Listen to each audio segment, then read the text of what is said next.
Industri motor Indonesia sepertinya akan berubah arah, karena dalam beberapa waktu terakhir, pemerintah terkesan sangat mendorong untuk melakukan peralihan dari motor bensin ke motor listrik. Bahkan Presiden juga sudah menetapkan target jutaan motor listrik segera bisa digunakan.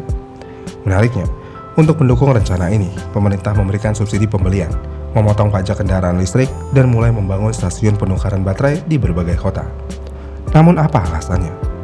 Diketahui alasan utama di balik kebijakan ini adalah efisiensi anggaran negara dan pemanfaatan sumber daya alam. Jadi setiap tahun pemerintah harus mengeluarkan dana yang cukup besar untuk subsidi BBM. Karena ada hal tersebut, dengan masyarakat pindah ke listrik, beban APBN bisa berkurang. Selain itu, Indonesia juga memiliki cadangan nikel yang besar, dan nikel adalah bahan baku utama untuk membuat baterai kendaraan listrik. Yang berarti pemerintah ingin memanfaatkan momentum ini supaya Indonesia tidak hanya mengimpor kendaraan, tetapi juga bisa memproduksi komponen utamanya di dalam negeri.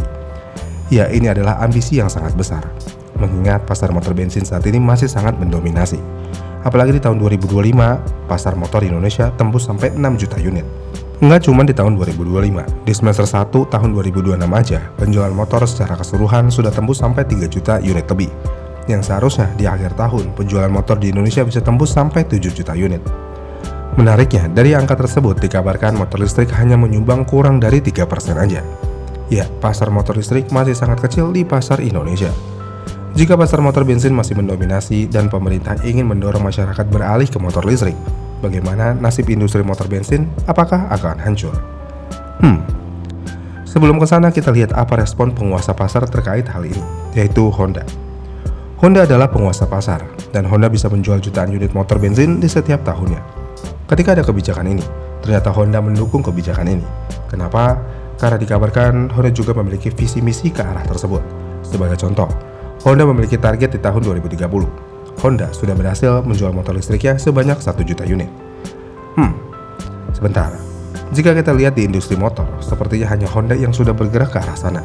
Karena sejauh ini, Yamaha masih belum menjual motor listrik di Indonesia. Suzuki pun juga begitu, masih terjebak dengan motor bensinnya. Jika melihat langkah Honda, ya nggak heran juga sih Honda mendukung arah kebijakan ini.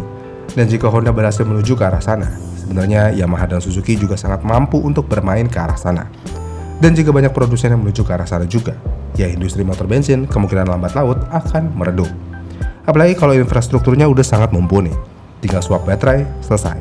Ya, selesai sudah industri motor bensin. Namun yang menyedihkan dari ini semua adalah ketika produsen beralih ke motor listrik dan masyarakat juga beralih ke motor listrik, banyak penggiat industri ini yang akhirnya harus menelan pil pahit. Sebagai contoh, bengkel umum dan produsen komponen. Di motor bensin memiliki banyak komponen bergerak seperti piston dan sistem transmisi yang membutuhkan perawatan rutin seperti ganti oli. Sementara itu, motor listrik memiliki komponen yang jauh lebih sedikit karena hanya mengandalkan dinamo dan baterai. Sayangnya, hal ini bisa membuat motor listrik tidak membutuhkan servis rutin yang rumit. Akibatnya, toko spare part dan bengkel kecil yang mengandalkan pendapatan dari ganti oli atau servis mesin harus bisa bertahan dalam kondisi tersebut. Belum lagi perihal produsen spare part. Ketika produsen sudah tidak membutuhkan spare part seperti piston dan lainnya, tentu aja produsen spare part tersebut juga harus menelan pil yang sangat pahit. Menyedihkannya adalah, salah satu tujuan pemerintah melakukan hal ini untuk membuka lapangan pekerjaan. Iya sih, emang benar.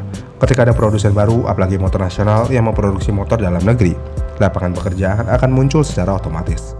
Namun masalahnya adalah jika industri motor bensin hancur, secara otomatis juga akan mengurangi tenaga kerja. Sebagai contoh, tenaga kerja yang dibutuhkan untuk merakit motor dikabarkan dibutuhkan 1.000-3.000 pekerja untuk menghasilkan 9.000 unit motor per hari.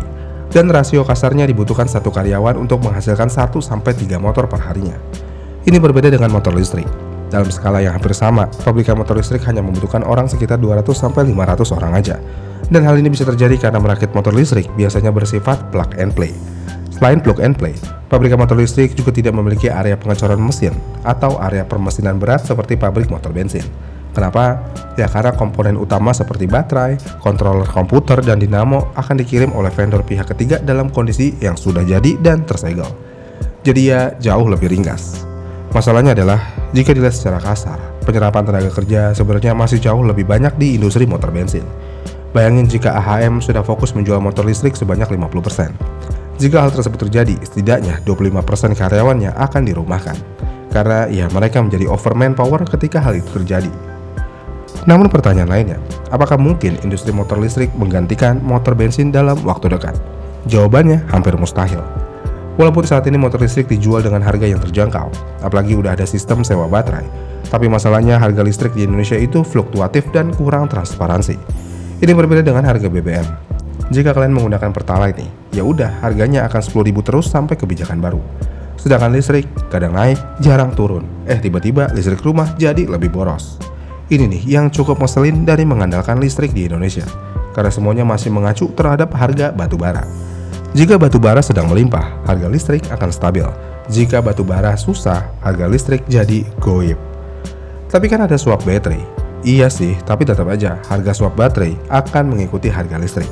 Dan kemungkinan harganya akan fluktuatif juga jika penggunanya sudah sangat banyak. Terlebih lagi untuk meruntuhkan dominasi motor bensin misalnya Honda Beat. Itu adalah hal yang hampir mustahil dalam waktu 3-5 tahun ke depan. Bahkan Honda sendiri pun juga mustahil untuk membuat produk yang bisa mengalahkan penjualan Honda Beat. Sebagai contoh, walaupun Honda QV sempat dijual setara dengan harga Honda Beat, penjualannya tetap aja nggak sebanyak Honda Beat. Terlebih lagi, 6 juta unit per tahun itu adalah angka yang sangat besar. Jadi walaupun pemerintah mendorong masyarakat supaya beralih ke motor listrik, sepertinya hal tersebut masih sulit untuk dilakukan. Apalagi motor listrik saat ini masih kurang diminati di pasar Indonesia. Padahal harganya udah disubsidi. Dan hal ini sebenarnya banyak faktornya. Misalnya motor listrik kurang bisa diandalkan jika digunakan lebih dari 5 tahun. Kenapa? Ya karena banyak komponen yang harus diremajakan. Sayangnya meremajakan komponen motor listrik cukup mahal. Walaupun sebenarnya kalian bisa berhemat dari maintenance rutin seperti ganti oli dan lainnya. Tapi tetap aja, kebanyakan orang akan berpikir kalau mengeluarkan uang sekaligus dalam jumlah besar kayaknya terkesan lebih berat daripada dalam jumlah kecil tapi sering. Sedangkan di motor bensin, walaupun ada maintenance rutin, tapi masa pakai motornya bisa sangat lama bahkan hampir seumur hidup. Sebagai contoh, berapa banyak Yamaha Mio tahun 2005 yang masih bisa jalan sampai saat ini tanpa turun mesin? Jawabannya banyak. Berapa banyak Honda Supra yang masih jalan sampai saat ini tanpa turun mesin? Jawabannya ya lebih banyak. Sedangkan di motor listrik, semua komponennya memiliki umur yang pasti akan rusak atau lemah di titik tertentu. Dan di pasar Indonesia, kawetan adalah nomor 1. Jadi ya, walaupun ada pihak yang ingin mendorong industri motor listrik, sayangnya hal tersebut tidak bisa terjadi dalam waktu yang singkat. Dan mungkin membutuhkan waktu yang lebih lama. Karena hal ini, jadi ya, industri motor bensin sepertinya masih akan terus mendominasi dalam waktu yang cukup lama juga. Kecuali jika Presiden berhasil menyediakan motor listrik nasional dengan harga di bawah 10 juta rupiah. Mungkin aja ini menjadi ancaman serius untuk industri motor bensin. Tapi apakah mungkin ada motor baru di bawah 10 juta rupiah? Walaupun itu motor nasional sekalipun. Ya kita tunggu aja jawabannya nanti. Karena mau bagaimanapun, tidak ada hal yang tidak mungkin di Indonesia. Membeli motor Cina tanpa pabrik seharga 45 juta aja mungkin, kenapa menjual motor nasional di bawah 10 juta menjadi hal yang tidak mungkin? Iya kan? Gimana menurut kalian? Komen di kolom komentar di bawah ya. Terima kasih sudah menonton dan sampai jumpa di video selanjutnya.